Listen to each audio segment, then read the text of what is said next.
Hello again to another Agakala reaction. Today we will be watching Why is it so dangerous to step on a rusty nail from Louise Thwaites from TED. And let's just jump into it and see, because honestly, a human calamity and insanely silent spectacle painful even to the beholder.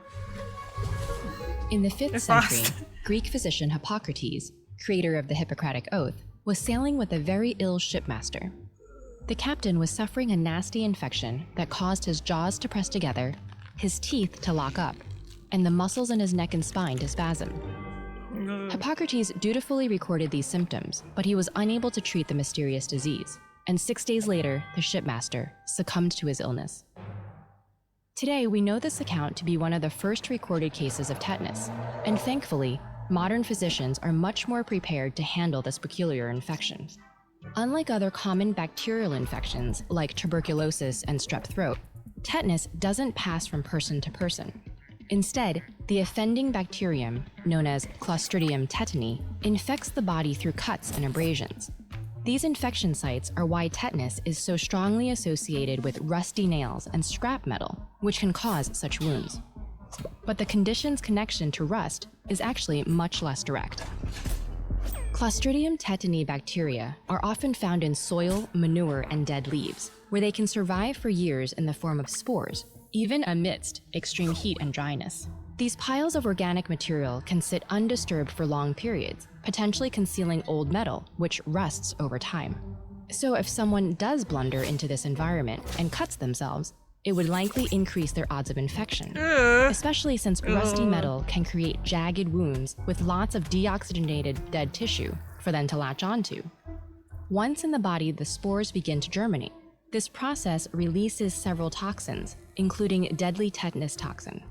Nerve endings soak up this toxin, drawing it into the brain and spinal cord, where it wreaks havoc on interneurons. Typically, these work alongside motor neurons to regulate our muscle actions, from endeavors as complex as kicking a ball to those as simple as breathing. But by blocking neurotransmitters released by interneurons, tetanus toxin causes uncontrollable muscle contractions and spasms. Typically, within 7 to 10 days of infection, patients begin experiencing general aches, trouble swallowing, and lockjaw. The head and neck tend to show symptoms first, but as the toxin spreads, stronger muscle groups become more rigid, leading to a frightening arching of the back. Left untreated, these spasms become more extreme, eventually seizing the muscles in the windpipe and chest, leading patients to suffocate within 72 hours of symptoms appearing. Without treatment, tetanus has an extremely low rate of survival. But fortunately, medical professionals have developed a robust plan to handle a tetanus diagnosis. First, doctors clean the infected wound and administer antibiotics, killing the bacteria and preventing further toxin production. Then, they inject antitoxin to neutralize any tetanus toxin still in the body that has yet to enter the central nervous system. Finally, patients begin a several-week period of supportive care, which can include muscle relaxants to stop spasms and ventilators to prevent suffocation. In the days of Hippocrates, the only course of treatment was to wait and hope. But now, we know the best time to tackle Clostridium tetani is before an infection even takes place. Tetanus vaccines, originally developed in the early 1920s, are crucial to preventing tetanus and stopping its spread. Experts recommend a series of shots and boosters beginning at 2 months old and ending around age 12. Yet over 20,000 infants still die of tetanus every year, mostly in low and middle-income countries where vaccine access is limited, including South Asia and Sub-Saharan Africa. And newborn babies are especially at risk if their mothers are unvaccinated, as Clostridium tetani can infect a newborn's umbilical stump, though vaccinating mothers during pregnancy can help with this problem.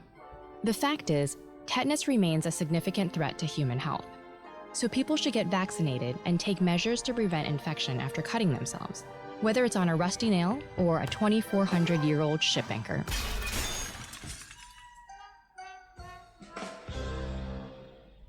So how exactly do vaccines protect us from dangerous pathogens? Okay, that was quick, and I didn't realize that tetanus is so dangerous. I mean, I knew it was bad, but I didn't know that it's so violent. If you think about it, not being able to breathe, buzzes and stuff like that. It's not a nice thing to go, isn't it? Ooh. And on the other hand, I'm not entirely sure if I am vaccinated against that tetanus. Probably am, but I'm not sure. You know, I've been vaccinated in so many things when I was a kid that I don't really know. So yeah. Okay. Thank you very much for watching, and I see you tomorrow. Bye.